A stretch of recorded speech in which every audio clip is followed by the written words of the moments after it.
বড় দুঃসংবাদ নেইমারকে নিয়ে। সান্তোসের পরবর্তী ম্যাচ থেকে বাদ যাচ্ছেন ব্রাজিলিয়ান সুপারস্টার নেইমার জুনিয়র। দর্শক, আপনি কি নেইমারকে পছন্দ করেন তা আমাদের কমেন্ট করে জানিয়ে দিন। ইনজুরিটা যেন পিছু ছাড়ছে না নেইমারের। দীর্ঘ 16 মাস পর ব্রাজিল জাতীয় দলের স্কোয়াডে ফিরলেও দলের হয়ে খেলা হয়নি নেইমারের। 2026 বিশ্বকাপ বাছাই পর্বের মার্চের উইন্ডোতে নেইমারকে রেখেই দল ঘোষণা করেছিল ব্রাজিল। তবে দল ঘোষণার পরই ইনজুরির কারণে দলে আর ফেরা হয়নি ব্রাজিলিয়ান এই তারকার। জানা গিয়েছিল সান্তোসের হয়ে খেলার সময় আবারও নতুন ইনজুরিতে পড়েছেন নেইমার। সান্তোসের হয়ে নেইমার তার সবশেষ ম্যাচ খেলেছেন গত 3 মার্চ ব্রাগান্টিনোর বিপক্ষের সেই ম্যাচের পর আর মাঠে নামতে দেখা যায়নি নেইমার জুনিয়রকে। এরপর ব্রাজিলিয়ান ক্লাবটি খেলেছে 2টা ম্যাচ, তবে সেই 2 ম্যাচে সান্তোসের একাদশে ছিলেন না নেইমার জুনিয়র। ভক্তদের আশা ছিল দলটির আসন্ন ম্যাচে ইনজুরি কাটিয়ে মাঠে নামবেন নেইমার।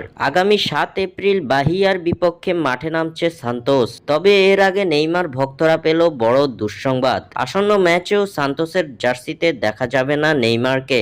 মূলত এখনো পুরোপুরি ইনজুরি কাটিয়ে উঠতে পারেননি ব্রাজিলিয়ান সুপারস্টার। গ্লোবের তথ্য মতে আগামী 14 এপ্রিল ফ্লুমিনেন্সের বিপক্ষের ম্যাচ দিয়ে মাঠে ফিরবেন এমনটাই আশা করা হচ্ছে। তবে এর কোনো নেই নিশ্চয়তা। ঠিক কবে মাঠে ফিরবেন এই ব্রাজিলিয়ান সেটাই এখন দেখার বিষয়। স্বাক্ষর থেকে সাদবিন ইসলাম।